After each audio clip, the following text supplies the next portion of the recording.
What is up, my YouTube people? This is Chris, and welcome again. I hope you all enjoyed your Father's Day. I know I did, because I'm not a father, so I got to sit around and bought myself a box of pizza today, and it was good. Um, what I want to talk about is how they program us to hate. And the funny part is, you don't even realize it, and I always wondered about this before I even ever, quote unquote, woke up. Simple things are manipulated through emotion. If you get people emotionally involved in something, you will react in a different way. Like, I'll give you a prime example of how you could take the same scenario and just change the emotion level, and you will do a 180. Okay? Let's say, for example, that somebody says to you that by the end of the month, you have to make $1 million. Realistically, could you do it? You might even say, huh, it's possible, or, I could try. Or you might just say, no, there's no way I could make $1 million. Obviously, think of it this way. How many of us can go tomorrow and in a month make $1 million? All right, so there's not really an incentive. There's already doubt. Okay, but let's say now somebody says, if you don't make $1 million by the end of the month, I will kill every single family member that ever existed in your life. You think you'd do it then?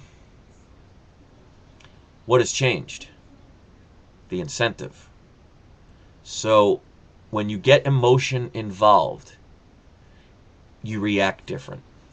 Like if you woke up tomorrow and somebody said to you, I want you to lose weight in a month. No incentive. But if somebody said, if you lose weight in a month's time, I'll give you $1 million, guess what? You'll probably starve yourself to have it happen. So this is where the psychology of how we get manipulated comes into play. Now, some of you will even sit there and say, oh, well, they can't get me. I'm too smart for that. You know how they get people like that? Especially the manly tough guy. Sports. The sports that you see on today's screen is the Roman Colosseum of our day. It's meant to distract us. Keep them occupied and fighting amongst themselves, and the governments can do whatever they want because you're not paying attention. Prime example. See this? That's a Yankee cap. Now, if I were to bring that Yankee cap to Boston at a Boston Red Sox game, what do you think would happen? I probably, at the very least, would not leave with this hat on or in the same condition it's in. People are programmed to hate you just for liking another team because there's so much emotion and passion involved. How many people have heard about those people that got killed? And the when somebody like just the Stanley Cup. I don't know who won because I don't follow hockey, but there was all these kids going into the streets rioting. How many times has a team won a championship anywhere and riots start? It's vent up frustration. And it's not just for men. Women. I mean, if you're trained to think that you're not beautiful enough, and if a girl is more beautiful than you, what do you say? Oh, look at that bitch. Look at that whore. Because the beauty magazines make you in competition. That's why it's always about trying to lower your self-esteem so you never think you're good enough. So instead of worrying about yourself, you're doing something to jeopardize somebody else. Like if a girl gets everything that she wanted, another girl is most of the time is not going to be happy for her. Might pretend to be happy for her, but under her breath, they're talking about her. And how do I know these things? Because I've worked in spas for 16 years, and most of the time, I'm the only guy, which has its advantages and has its disadvantages. But I've worked in spas where it's nothing but women, 24 hours a day, 7 days a week. And I know everything. I always threaten, I kid around, I threaten to write a book on the 10 things guys really need to know about women. But my point of the matter is, when they get you emotionally involved in something, you don't even realize that you're going to fight over it. You're going to hate somebody over it. Even just states. Somebody in California might say, oh, those New Yorkers are this way. Oh, and, everybody is like that in Jersey. Or, all people down south are all hicks. An easy solution, just make it one country. No more states. And then there's no hatred anymore. Because then we're not dividing each other. Basically, every state is a division to hate somebody else and have another reason to do it. I mean, I could see the simple reasons for states is because it's easier to have local governments dictate a certain area than a whole country. But it's programming people to hate. And also even countries. It's, United States is better than Russia, China is better than than Italy, and so on and so forth. But we're being programmed and we don't know it. I mean, how many times have you watched a movie or watched a sports show and you've been drinking with your friends? Like, let's say, for example, the Super Bowl. How many of us have had Super Bowl parties? I've had many. When the game's on and, you've been drinking with your friends and you're partying and having a great time, how many times did you have to go to the bathroom and wait until there was a commercial? Do you know you injure your body that way? By holding in bodily fluids? It's toxin trying to get out of your body and you're holding it. That's unnatural. It's just, you have to understand these things. It's not always them writing these subliminal messages and stuff. It's all about getting you emotionally involved. That's why things like 9/11, whether it's a conspiracy theory, inside theory, it's irrelevant. What was its purpose? Its purpose was to get people patriotic. And it worked like a charm. And that's how they passed all of those new lovely laws that are there to protect us. And that's why people will justify saying, well, if the TSA agent at the airport puts his hands down my pants, as long as it keeps a bomber from, terrorizing a plane, then it's okay. No, because if you live in fear, you'll never live. And that's one of the conclusions I came to the other day when I was hearing all these people getting these death threats and everything. I realized that there's no sense of me living in fear, because when it's my time, it's going to happen. And it's almost like if you fear something bad enough, you can actually create it to happen. And it creates that emotion. And that's what they want, because when the people, and again, I'm not going to mention their name, but the two individuals that got scared, and it's justifiable, especially one of them being a woman, I can understand it, but what happened? Nothing physical happened, it was just the emotional part, and they took off their videos. Now, I totally understand why, but look at the reaction. Through fear, caused a reaction. And that's all that's needed. So emotion is a very powerful tool. If you hear some 30-year-old man disappeared, nobody really cares. But have a baby stuck in a well and 6,000 people will go rush to it. And that's why things get latched onto, like American Idol and Dancing with the Stars and things like that, because people want to be part of a group because it makes them feel good. If you agree with somebody and they agree with you, it's like, wow, it makes me feel good because somebody shares in my ideals. And that's why people like me and all these other people that are into giving the truth and information, it's hard sometimes because not everybody agrees with us.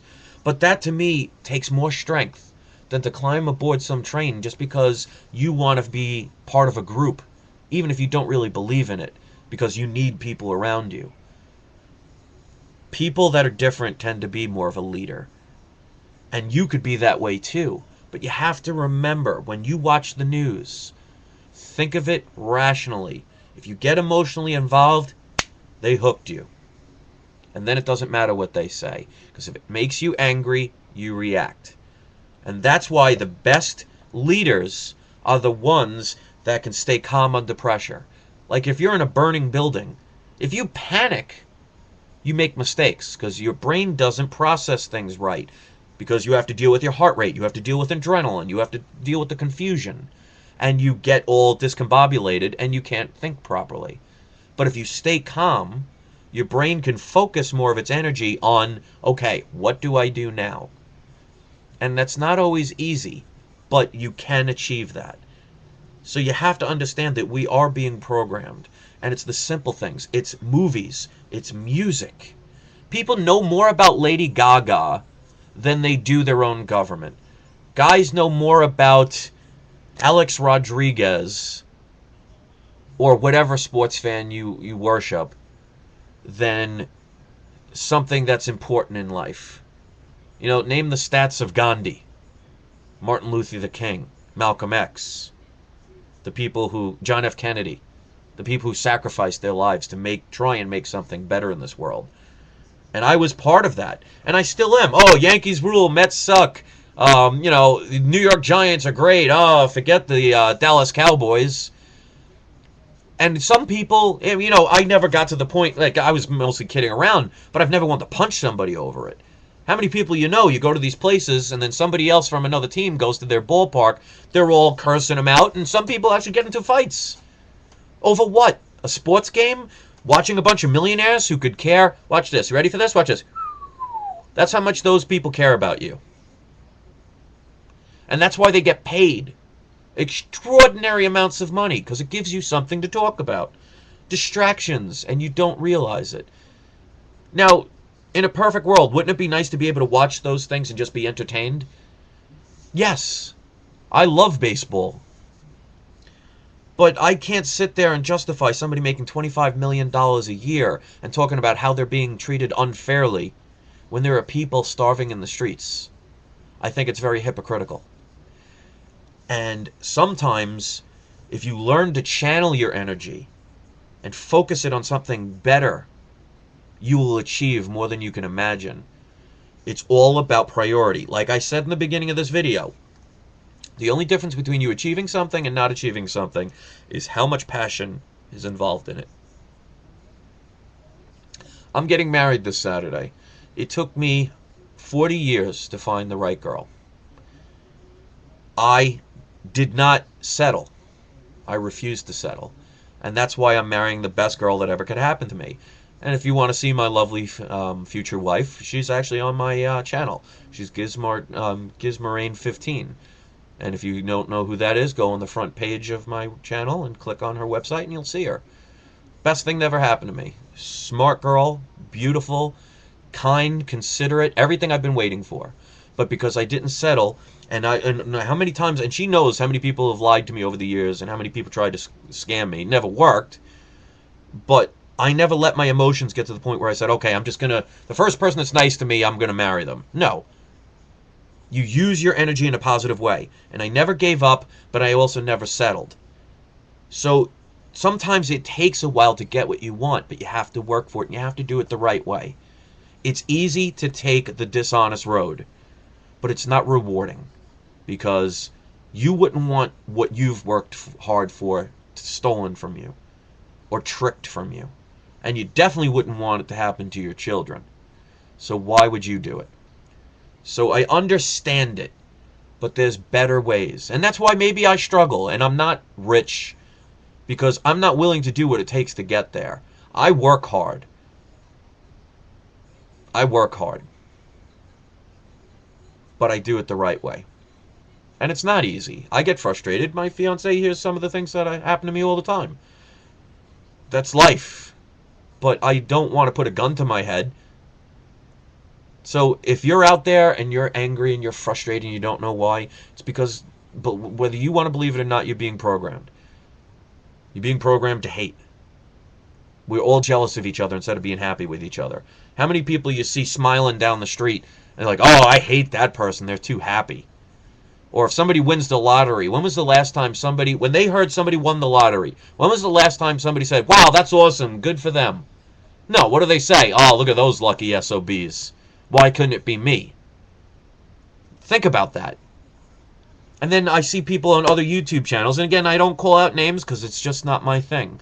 But all they do is back and forth attack other people. Divide and conquer. It may be funny, it may be entertaining, but it's definitely not productive. I want people to unite, and that's one of the reasons why I had that other channel made. And I'll make it work. I've already got now 5 people that made videos and 1 more on the way, waiting for them to make another video, or make a first video. But I'll make it work.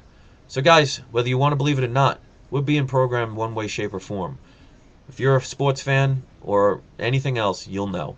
Thanks for watching. Peace.